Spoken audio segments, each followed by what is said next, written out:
మిత్రులకు శ్రేయోభిలాషులకు నమస్కారం. ఈ రోజు మన వీడియోలో కృష్ణ తులసి గురించి చెప్పుకోబోతున్నా. అసలు కృష్ణ తులసి ఏ ఏ ప్రదేశాల్లో పెరుగుతుంది, దాని వల్ల కలిగేటువంటి ఉపయోగాలు ఏంటి, ఆ కృష్ణ తులసిలో ఎటువంటి ఔషధ గుణాలు ఉన్నాయి, దాన్ని ఎంత మోతాదులో తీసుకుంటే ఏమి ఉపయోగం కలుగుతుంది అనేది మనం ఈ వీడియోలో చెప్పుకోబోతున్నా. కనుక ఈ వీడియోని పూర్తిగా చివరి వరకు చూడండి. నచ్చితే లైక్ చేయండి. దీనిలో ఉన్నటువంటి విషయాలు మీ స్నేహితులకు కూడా ఉపయోగపడతాయి అనుకుంటే షేర్ చేయండి. ఇలాంటి మరెన్నో విషయాలు తెలుసుకోవడానికి బెస్ట్ గురు టీవీని సబ్స్క్రైబ్ చేసుకోండి. కృష్ణ తులసి గాని రామ తులసి గాని సమశీతోష్ణ స్థితి ఉన్న ప్రదేశాలలో మాత్రమే పెరుగుతాయి. వీటికి సుమారు 3 నుండి 4 గంటల పాటు ఎండ అవసరమవుతుంది. తులసి యొక్క శాస్త్రీయ నామం ఒసిమమ్ టెన్యూఫ్లోరం. ఇందులో 2 జాతులున్నాయి. ఒకటి కృష్ణ తులసి, ఇది మొత్తం ముదురు రంగులో ఉంటుంది. రెండవది రామ తులసి, ఆకులు ఆకుపచ్చగా ఉండి కాండము కాడలు ముదురు రంగులో ఉంటాయి. రామ తులసి, కృష్ణ తులసి ఈ రెండిటి లక్షణాలు వేరేనా? రెండిట్లో ఉన్నటువంటి ఔషధ గుణాలు ఒకటే. సాధారణంగా కృష్ణ తులసి పూజలకు వాడతారు.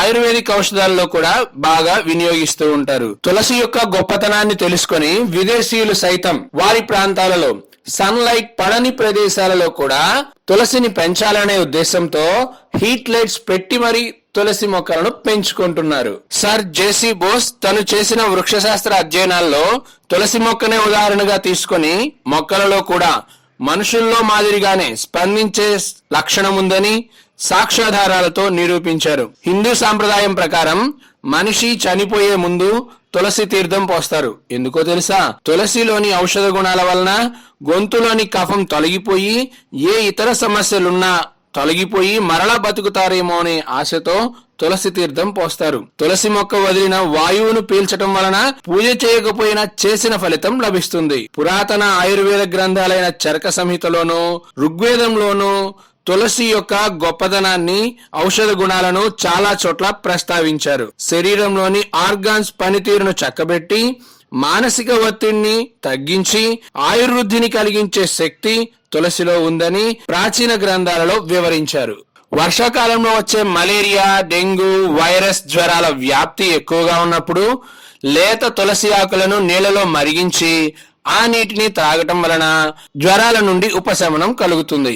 జ్వరం తీవ్రత ఎక్కువగా ఉంటే 10 తులసి ఆకులను 1 స్పూన్ యాలుక్కాయ పొడిని 1/2 లీటర్ నీళ్ళలో వేసి 1/2 లీటర్ అయ్యే వరకు మరిగించి రోజులో గంటకొకసారి 2 స్పూన్లు తాగటం వలన మంచి ఫలితం ఉంటుంది.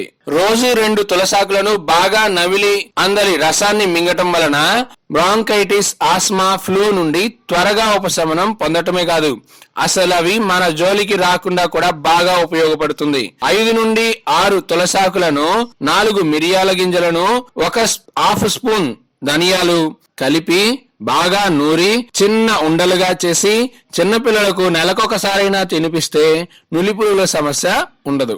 తులసి ఆకులలో ఎక్కువగా ఉండే యుజెనాల్ వలన మానవ శరీరంలో ఎక్కడైతే బాధ అధికంగా ఉందో అక్కడకు వెళ్లి అది ప్రభావం చూపుతుంది.